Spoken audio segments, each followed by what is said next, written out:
Oh, hello. Sorry about all this awful racket. There's a lot of construction work going on at the moment. It's doing my head in. I definitely wasn't hiding in the drains if that's what you're thinking. Speaking of construction though, Minecraft is all about building, and if you love building, there's some amazing tools out there to help you.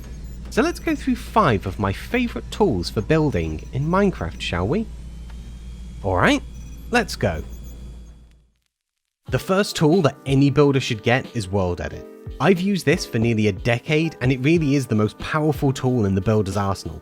With WorldEdit you can copy and paste, set blocks, replace blocks for other blocks, or even replace a block with a selection of other blocks based on a percentage. You can also rotate, flip, deform, save and paste schematics, and so much more.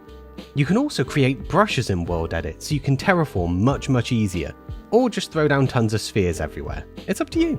Here's a quick look at what you can make, but please take into consideration that this is a really basic example.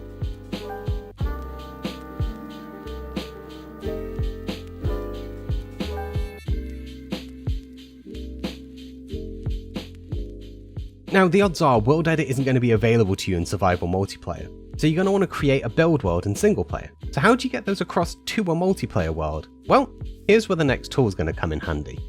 Litematica allows you to create and save special schematic files, which can then be accessed even on a server where you can load them up as a blueprint to build them in survival.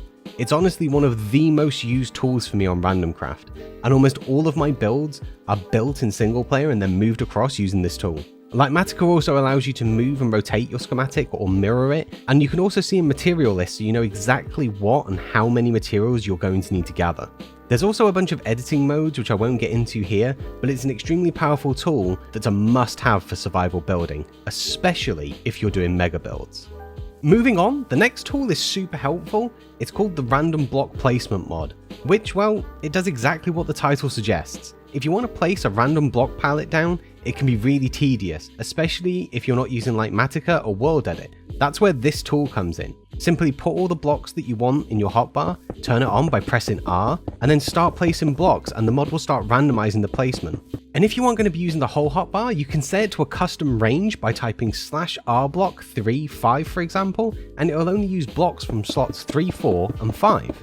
And as a quick side note, if you wanted weighted random block placement, you can do that too with this mod. So if you wanted 60% cobble, 20% stone, and 20% gravel, just put cobble into 5 slots, stone into 2 slots, and gravel into 2 slots, and you'll get a weighted randomized block placement, which is really awesome.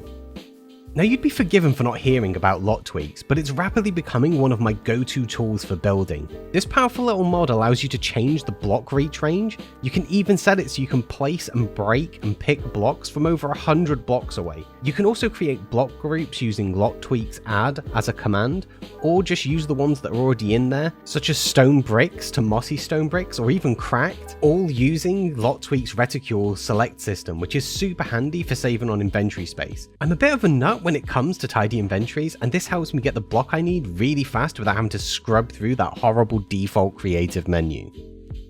And lastly, we have building wands. Building wands adds some WorldEdit like wands into the game that allows builders to build much faster without having to use commands like you do in WorldEdit. The wand has 6 modes, and you can select between them by pressing V. Mode 0 allows you to place a block in 9 different positions around an existing block. With Mode 1, you can place multiple blocks in a row or a column, and Mode 2, you can fill between 2 corners either with a single block or a random block palette. With Mode 3, you can fill in connected blocks, so you can build height really quickly, and in Mode 4, you can connect up 2 blocks with a line of other blocks, which is really useful for doing those diagonals that are really tricky. And then lastly, Mode 5 will create a circle from a center block to the radius block. There's also a bunch of extra really cool keybinds to help you out. Pressing I can invert the direction of mode 1, pressing X will allow you to change between rows or columns. If you press R, you can cycle between randomized, round robin, or using the same blocks from either your inventory or a shulker that you hold in your offhand. And if you make a mistake, you can just press U to undo it, and if pressing U was a mistake, you can redo it by pressing Shift and U.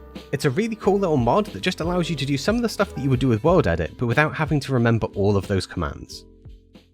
And those are my top 5 tools for building. I hope you liked them. Thank you all so much for watching. I really appreciate it if you stayed all the way to the end. If you wouldn't do me a favour and just leave a little like on this video, also consider subscribing and hitting that little notification bell. Apparently it does some stuff. Now, hopefully next time you won't have all this construction work. Now get out of here, you crazy nut.